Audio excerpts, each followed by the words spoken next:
Que tus palabras sean mis palabras. Háblame, Señor, directo al corazón. Hola mis hermanos, te habla tu hermano y amigo Treni del Rosario. Y en esta sección, un solo evangelio, vamos a contemplar y meditar el evangelio que está tomado del día de hoy, 7 de septiembre.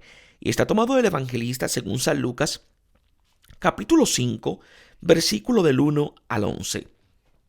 Y toda palabra de Dios la leemos en el nombre del Padre, del Hijo y del Espíritu Santo.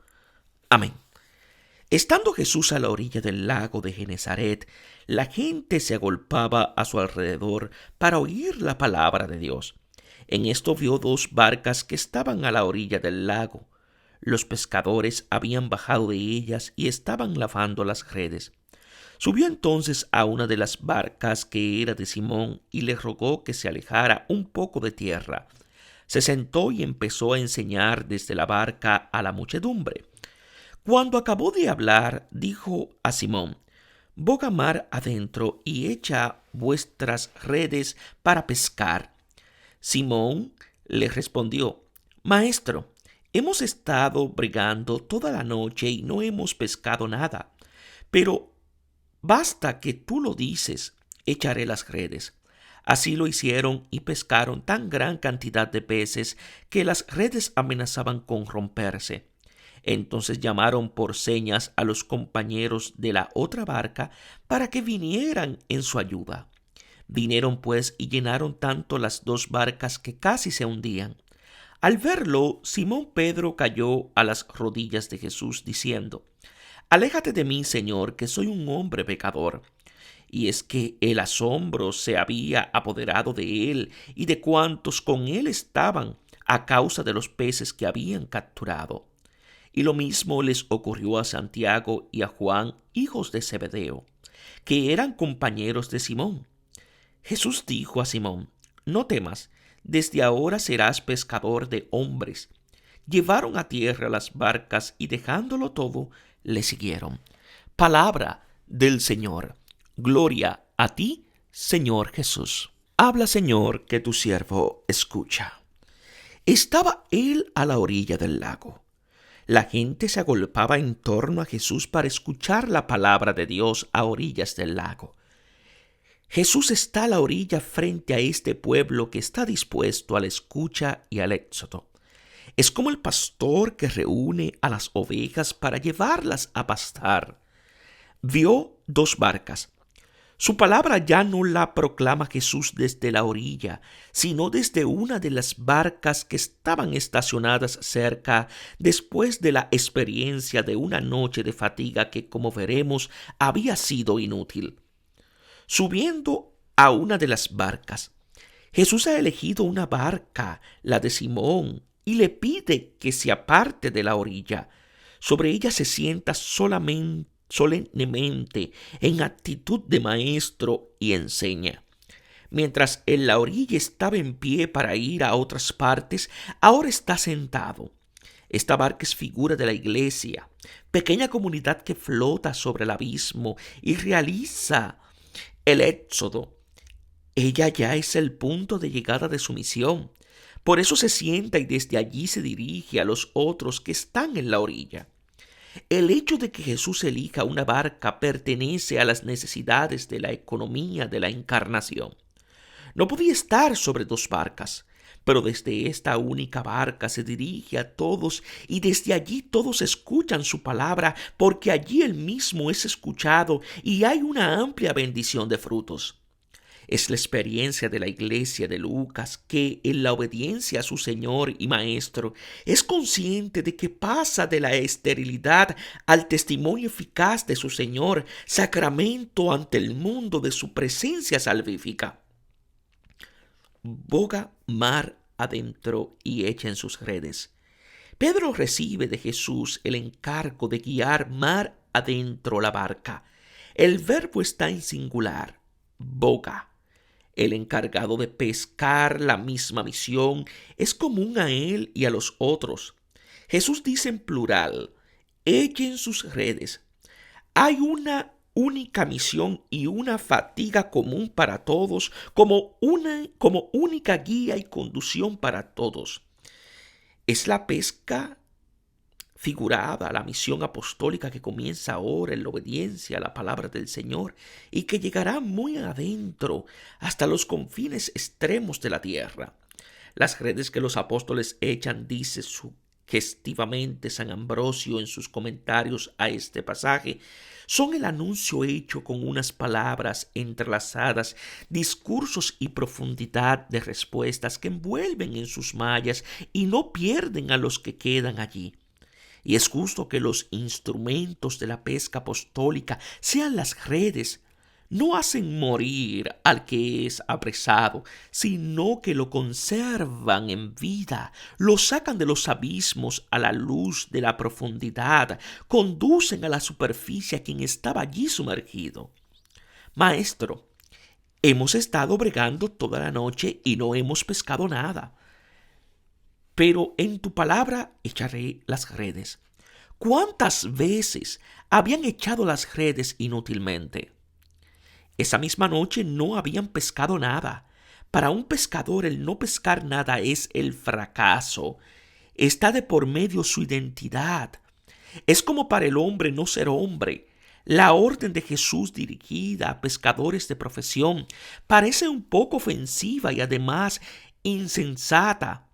¿No conocen bien su oficio y acaso no es de noche cuando se pesca? Deberán comprender que no actúan por voluntad propia y que la acción produce fruto precisamente de día porque obedecen al sol que ha salido para iluminar a aquellos que antes se hallaban en las tinieblas y en sombra de muerte. Jesús no es solo el maestro a imitar, es la misma palabra fecunda, el Señor que hace lo que dice. Esta invitación provocatoria e incompetente a la pesca diurna es análoga a la orden de Felipe, el primer evangelista, que echa la red mar adentro. Contra todo buen sentido y programación, recibe la orden de levantarse y encaminarse hacia el mediodía por el camino que va de Jerusalén a Gaza a través del desierto. Es inútil y estúpido pescar durante el día, así como evangelizar donde no hay nadie. La fatiga vana y nocturna indica la inutilidad de todos los esfuerzos humanos realizados por voluntad propia para instaurar el reino de Dios, porque es de Dios. También Moisés había intentado salvar a su pueblo cuando era poderoso. Dios le ordenó que hiciera lo que él mismo había querido antes, cuando era importante y ya no lo quería. En la respuesta de Pedro se advierte algo casi en medio entre la objeción de Zacarías, que ve la imposibilidad de que suceda algo, y la respuesta de María, que acepta que suceda según su palabra. Existe debajo de esta pregunta: ¿pero cómo es posible? La obediencia a la palabra del Señor, de quien han oído y visto el poder, es el único motivo para esperar lo imposible que ella promete a quien obedece. La fe no tiene otro apoyo. Gran cantidad de peces. Como en Juan capítulo 21 versículo 6, se indica una experiencia pospascual que la iglesia ya ha realizado y realiza continuamente. Cada vez que obedece a la palabra del Señor, experimenta la realidad de su promesa. Solo en la obediencia de fe la palabra es eficaz y la promesa de Dios se realiza. Por eso lo esencial es llegar a esta obediencia de fe. Ella produce el fruto infalible y desbordante de esta pesca que excede toda expectativa y capacidad humana. Las redes casi se rompen porque son incapaces de contener la realización de la promesa, que es superior a toda fama. Pero no se ha de perder nada. A los compañeros de la otra barca, la barca de Pedro, que ha pescado en la obediencia a la palabra de aquel que en esa obediencia se ha ahogado, contiene no solo a Pedro, sino probablemente también a Andrés. Los verbos están en plural.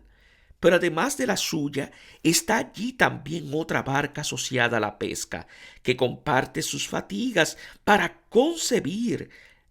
La misma palabra se usa para María, que concibe el fruto de la obediencia a la palabra. Ambas son llenadas, símbolo de la bendición de Dios, hasta hundirse. Pero no se hunden. Es una imagen de la iglesia que al llevar a los hermanos perdidos a la salvación, en realidad concibe al Hijo que se hizo el último de todos. Solo cuando el último sea salvo y Dios sea todo en todos, será concebido el Hijo en su estatura plena.